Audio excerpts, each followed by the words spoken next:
Okay.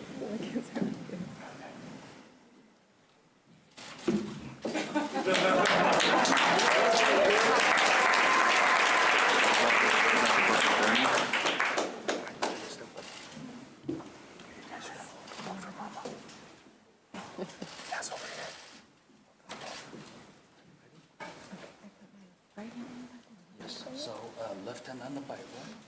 When you're ready, just keep it close. Twice turn it home. And raise your right hand.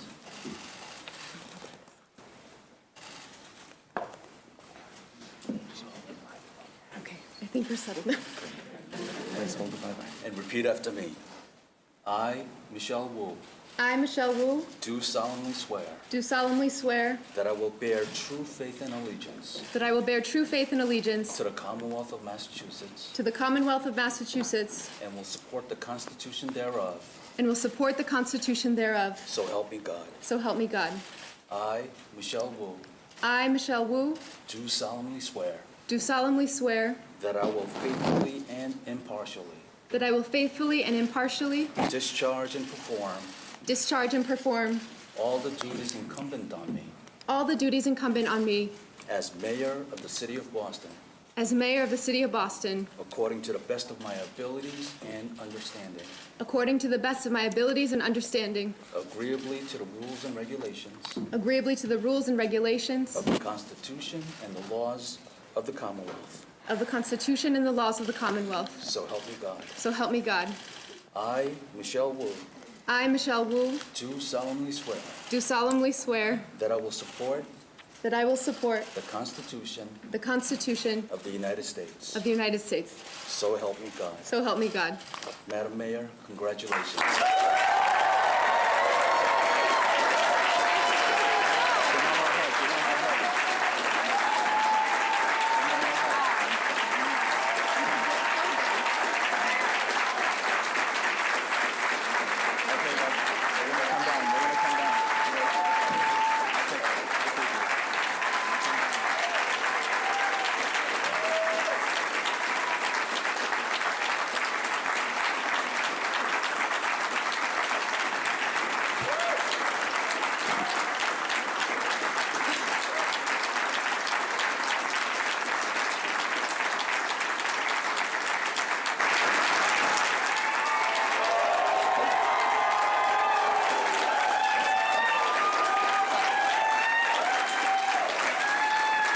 Thank you. Good afternoon, everyone. Thank you. Thank you. Thank you, Judge. Thank you, Eliana, Pastor Hall, of course, my mayor. And good afternoon, Wu Train family.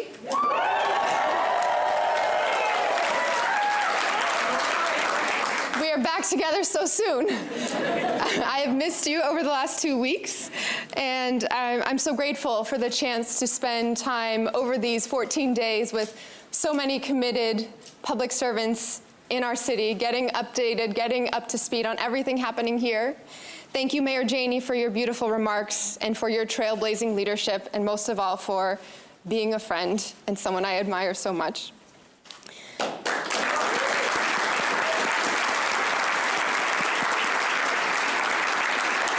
Thank you, Senator Warren, Senator Markey, Governor Baker, to all of our elected colleagues and leaders and community members. I'm so grateful that you're sharing in this moment today. Thank you especially to the Boston City Council for hosting us here.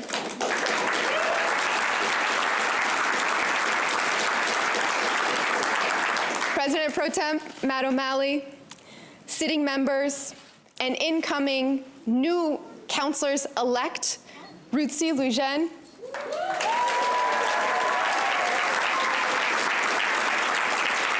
Aaron Murphy, Brian Worrell,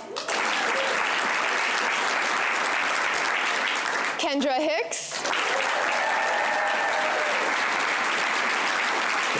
and Tanya Fernandez-Anderson. Thank you so much. Congratulations, and I can't wait to celebrate for real in January. And thank you, Boston. I am so honored to stand here in this chamber that has meant so much to me as your next mayor. The first time I set foot in Boston City Hall, I felt invisible, swallowed up by the maze of echoing concrete hallways, intimidated by the checkpoints and looming government counters, reminded of why my immigrant family tried to stay away from spaces like this. But our family struggles brought me to an internship with Mayor Menino and his chief of staff, Mitch Weiss, and an unexpected full-circle journey over the last decade. Today, I know City Hall's passageways and stairwells like my own home, but this space is the most special. I learned the ropes of city government and politics on this floor, held the gavel on this floor, nursed babies on this floor, delivered paid parental leave on this floor, language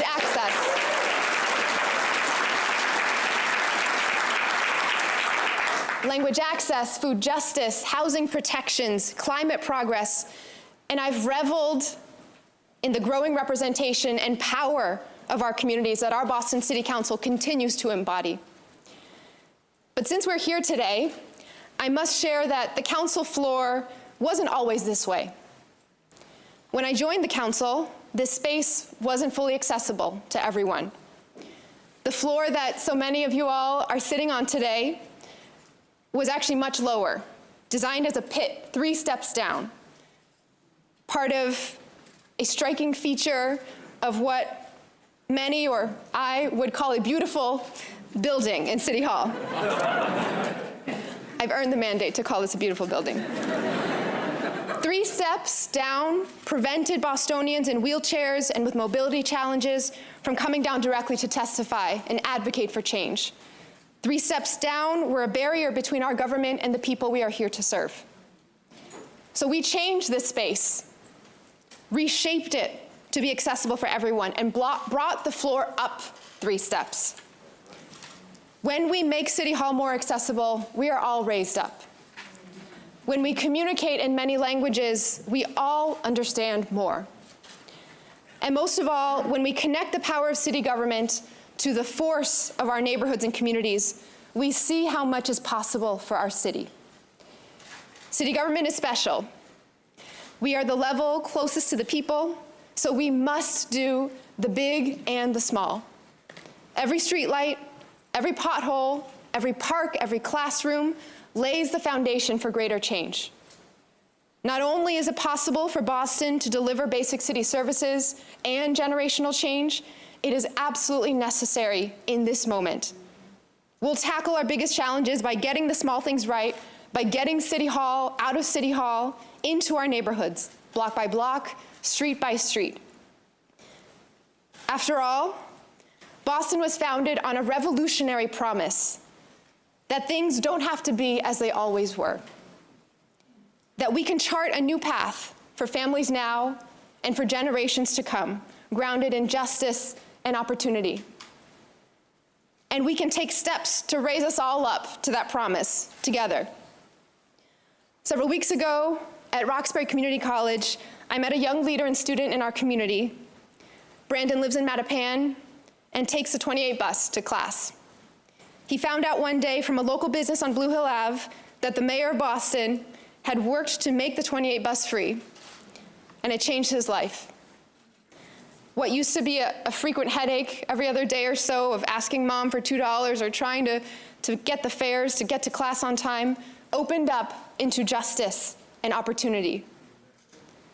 For Brandon and for our communities, our charge is to see every person and listen, to meet people where they are, to give hope and deliver on it, to find joy in the words of the amazing Kim Janey and spread it. Let history note not just who she was in this office, but all she got done and all she will continue to do for our city.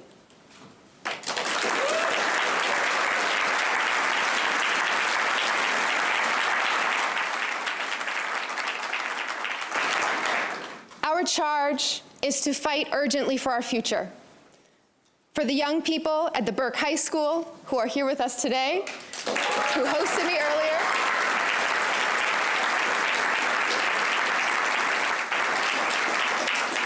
For Blaze and Cass, for Ellie and Addie, for all of our kids and their kids to come. The first time I set foot in City Hall, I felt invisible. But today I see what's possible in this building, and I see all the public servants raising us up. Frontline workers, first responders, teachers, bus drivers, building inspectors, city workers. I am deeply honored to work alongside you, and I ask everyone to join me in expressing our gratitude for your service.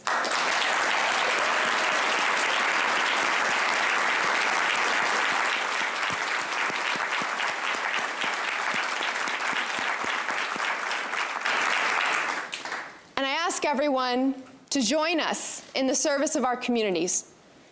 Boston, our charge is clear. We need everyone to join us in the work of doing the big and the small, getting City Hall out of City Hall into our neighborhoods, and embracing the possibility of this city.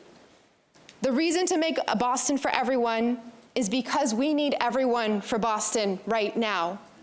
We have so much work to do, and it will take all of us to get it done. So let's get to work.